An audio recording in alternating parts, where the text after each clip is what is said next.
Bonjour et bonsoir tout le monde. Aujourd'hui, nous allons parler dans cette partie du cours de la communication écrite en entreprise. C'est quoi la communication écrite? Vous savez déjà que la communication écrite, c'est l'un des piliers de la coordination professionnelle. C'est elle qui laisse des traces, des structures, des échanges et qui clarifie les responsabilités et protège l'organisation en cas de malentendu. Donc, la communication en entreprise, surtout la communication écrite bien sûr, cela regroupe tous les messages formalisés destinés à transmettre une information professionnelle, comme les emails, les notes de service, les rapports, les comptes rendus, les procédures, les contrats, les affichages et même des messages WhatsApp professionnels. Donc le rôle de la communication écrite en entreprise, c'est d'abord assurer la clarté, c'est-à-dire éviter les interprétations, préciser les attentes, les délais, les responsabilités.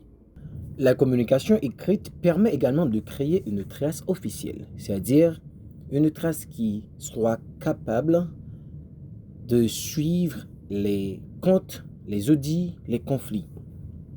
La communication écrite permet de structurer le travail, c'est-à-dire les procédures, les protocoles, les consignes, les chronogrammes.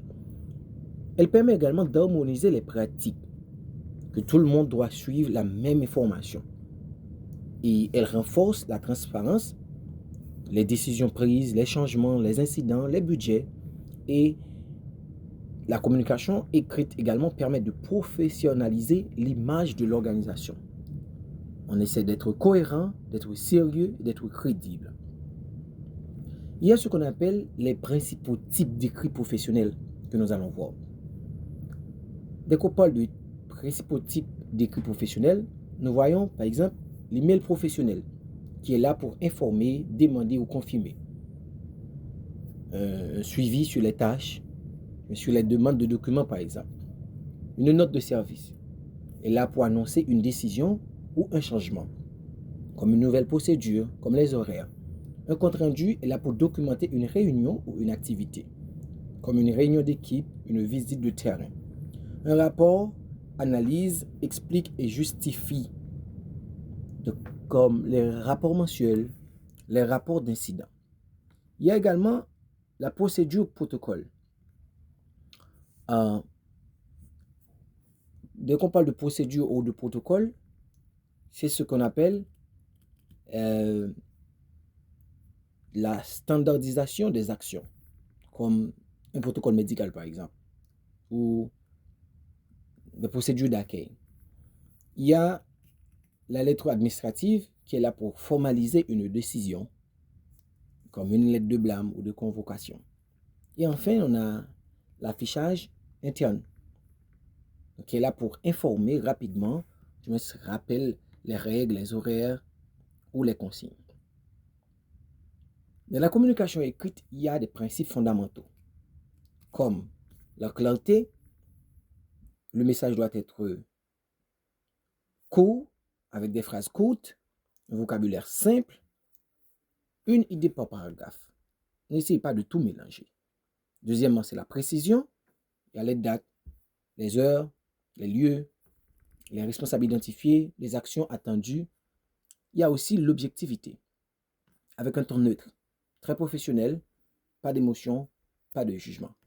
Je le dis tout le temps, si vous êtes trop émotionnel, il ne faut pas répondre à un message. Il faut prendre du temps avant de répondre. Il y a également la structure qui doit avoir une introduction, un message, une action, une conclusion.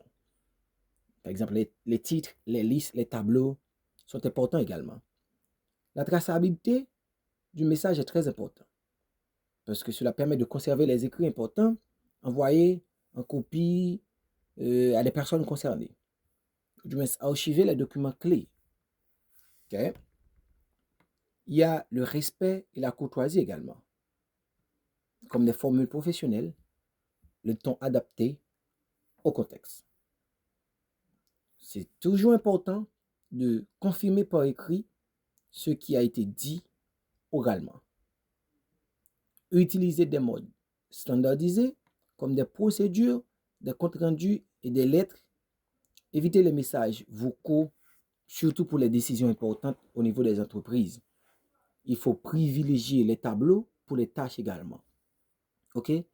Donc, et en dernier lieu, il est toujours important de relire un message avant de l'envoyer et de l'archiver dans un dossier partagé. Merci beaucoup tout le monde. C'était tout pour la communication écrite en entreprise.